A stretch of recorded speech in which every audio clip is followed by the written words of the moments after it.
Welcome. So it's me, Dania Manderson.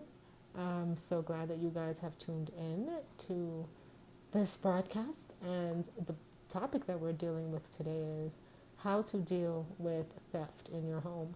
And I'm speaking specifically about this is really for people who have disabilities and rely on personal care attendants to assist them in their homes, which is a private space. And there are a lot of incidences of people getting their things stolen, whether it be money or their supplies in their home. So I'm just going to speak really quickly. I would say I'm trying not to make this too long about how to deal with the type of situation in your home. So let me just start by sharing some of my own personal experiences. I've lost. When I say lost, I mean because it's no longer mine. Not that I've lost it, but I've had a lot of things stolen from me. Some of the most notable things: $900 once from an aide who was filling in. Um, I've also had a couple of Hess trucks stolen. There was this one time, a friend of mine who's pretty, I would say, pretty famous, um, kept sending me Hess trucks for my daughter. And I knew they were collector's items, but I had about four of them, and they just, of course, they walked away. And funny enough, I've also had a lot of bulk items be missing from my house. So, like, I'm the type of person where I don't really like going to the store all the time. So, I'll buy like a case of paper towel and cases of stuff, bulk items, because it's easier. I don't drive well, or I don't have my own car, and cab fares or running back and forth could be very expensive. So it's easier to just get things in bulk. And be surprised, dishwashing liquids, I guess they get poured into water bottles, and it does sound really random, really crazy, but I've seen it happen with my own eyes. So you often find, it is your home, so of course you're going to have things in your home that are valuable to you because you live there. And it would be great if you could just trust the people coming into your home with your stuff, but that's not always the case. So let's talk about this issue. Why do aides steal from their clients? The misconception I think that a lot of people have is that aides are, just God sent people and they never do wrong. And and there is a lot of good, so much good to aides. I've been blessed to have some really good aides along the way, and I've also been unfortunate to have tons of terrible aides. And then you have the in-betweeners, right? But the primary reason why an aide would steal is just because they do have access. They're the ones helping you. They are, essentially. And when I say they are, when I'm talking about my own personal experiences as, my reference. So if this doesn't apply to you, then by all means, you can always disregard it, or you could just learn from it. But aides have access to your things because they're essentially your limbs. So they're putting away things for you, or they're getting things for you. And when you're totally dependent on someone else, it's really hard because they are accessing the things that should be really private.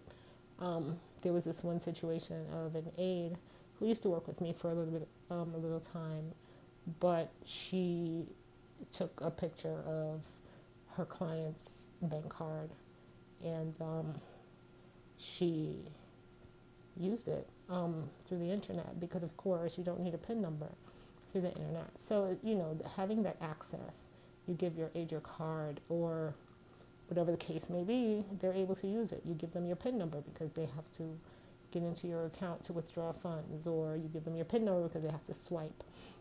So the access is really one of the big points. Um, and then people tend to trust their aides. You want to be able to trust that a person would just respect your space, and that they'd be a good person, and that they would understand that you are vulnerable. But that vulnerability doesn't often breed a trustworthy environment. It actually can breed an environment where you're taken advantage of. And lastly, we have, not saying this, these are the only reasons, but we also have multiple aides. I know that I use more than one aide, so it's often hard to track down who is actually the culprit, and that could be really, really hard to deal with. So those are just some of the reasons that I've come across um, why people would steal from their client. And there is a danger to having um, a thief around you, and I think that's general for anyone at all. Whether whether you rely on a home attendant or if you're just a regular person in your home or anywhere. Let's just say anywhere for that matter. You can go through a lot of psychological torment for it because you don't know. There's a sense of, I don't know, what am I supposed to put away? What else can I do? So it actually works on your psyche, living in an environment when you can't trust anyone. So that's one of the dangers. The second danger is that honest aides won't be comfortable staying around you because they know that it can, there's suspicion that comes at them because of the actions of another person. So you end up losing your good aides as well as having to deal with this issue. Keeping a dishonest aide around you, you can also, you're putting yourself at risk of having more things taken from your home. And that is another thing because then now you're stressed. You're tortured once more because you don't know exactly what to do because this person is still around you, and what do you do about it, and you don't know who it is.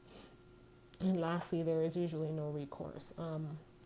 When my money was stolen, I tried to call the cops to file a report, press charges, but there really wasn't anything that they could do to rectify the situation. So it's almost like there's a no-win for the person with a disability in this type of scenario. So now let's talk about how do you protect yourself. And again, these are just some of the things that I do in order to protect myself. It goes without saying that you have to lock away the valuables that you don't frequently use. Put them away. They should not just be in a box that someone can pick up and walk away with. You don't want to put it under your mattress. Funny enough, I have been known to put money within, on the inside of my chair seat. It comes with a cushion and then it has a cover, so I would just, stick the money kind of inside of that. But the problem becomes who's putting it there for you, and how do you know that this person is not just going to go and take it when you're not looking? If you're not in your chair, then the person can just easily access that money, right? So in that case, I usually ask my daughter to do certain things for me because I trust my kid. She's stealing from me, she'd be stealing from herself, and she's not dumb, right? So I'd have her put something away in a place where only she and I would know that, So that is definitely one of the things. If you are in a position where you can get a built-in safe in your house, you can also do that. Be very careful, again, with passcodes, because if you have a passcode, someone can easily just type the code in. So you might want to get something that's maybe, detect your eyes or voice activated, something that only you can access. You do have to have something in place that only you have access to. And you have to figure out what that best method would be. If you really have nowhere in your house at all and you can afford it, then try to get a safety deposit box at the bank. Just an additional layer of protection. Another method that I've tried is to open a second bank account. Preferably, get one without fees because you don't want to keep paying fees. But this bank account should probably be used only for when your aides have to go to the store or, whatever financial things that they need to handle. That way you can put a certain amount in there. It should not be the account where your paycheck is coming in or anything of that nature. It really should just be a second account for that purpose. And you want to make sure that you don't use your real mother's maiden name that's a safety precaution that I've used, and I've told the bank like I'm not going to use my actual mother's maiden name because of these reasons, and they were really, really accommodating in that. Um, and you want to request receipts for everything when you have this card, because that's the only way to actually track and to have that accountability. And if you're consistent with it, then it just becomes a part of the practice, and that's really important for me. Do not make any financial phone calls in earshot of your aides, because you need to avoid them overhearing like answers to your security questions. Those are the same answers that they're going to give if they actually called the financial institution and were pretending to be you. And I had that situation happen where someone had access to all my paperwork, because I do keep my files in my home, right? Like you can find my social security number on my tax returns, or you can find my mother's maiden name on my birth certificate. What am I going to do? Burn my documents? No, right?